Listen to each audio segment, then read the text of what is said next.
Good morning, everybody. Welcome back to Cilinix Crypto. Hope you're all doing great. And welcome back, and welcome if you're new as well to this video, in which we'll talk about Dogecoin. We're going to do a full update. Wanted to give you my thoughts on the current situation. Can we actually expect some bullish momentum? Are we going to crash again like we did? When was the last time? Yeah, end of February, right here.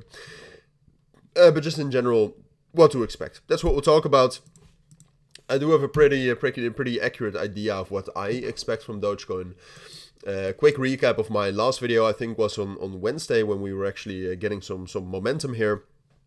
Or at least momentum. I mean, this is not actually what you call momentum. I mean, momentum, in my opinion, is always when you break out or after a breakout. Like, that's real momentum. But we did have some strength and just in general some bullish price action over the course of last week. And that was because what you can see is that, well, first of all, Bitcoin found support, and Dogecoin is very, very correlated to Bitcoin. But the current situation for Dogecoin, if we just ignore this move we had last week Sunday because of the news, the main structure we have is between 21.5 cents and then the main support at 19 cents, right? So that's the consolidation after all the bearish pressure. Like I said, at the end of February, that's where we got into.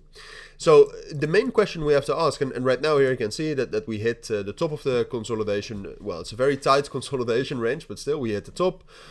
We had the bottom of the range, and right now we're kind of in the middle, right? I mean, you can see right here that most of the volume is kind of from 20 cents all the way up into 20.5 cents. So this is kind of the area where this is kind of the point of control.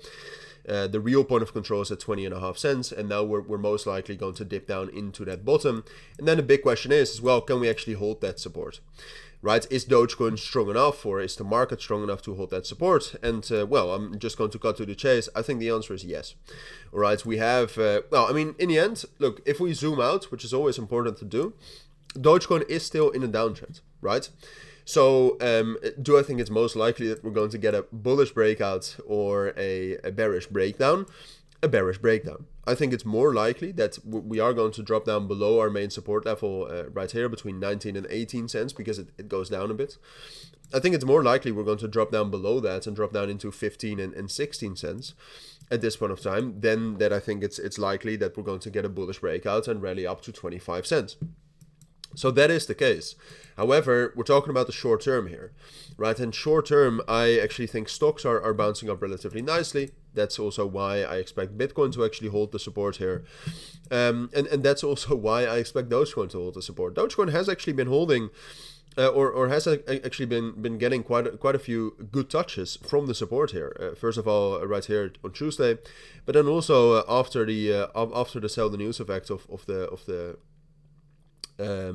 reserve, because we got some news between Thursday and Friday. That's why we had this bearish pressure. But Dogecoin absorbed that bearish pressure very nicely as well. So long term, if nothing changes, we are going to get a bearish breakdown again. But short term, unless something major changes, I think we're going to drop down. I think we might spike down to 18 cents. But I do think we're going to ultimately hold that support, and I do think we can actually get some bullish momentum from there as well. And those are my thoughts. That's what I think you need to know for now. All right. So if you do have any questions, anything, let me know down in the comments. But for now, I'll be back with a new update soon. For now, enjoy the weekend. Take care and bye.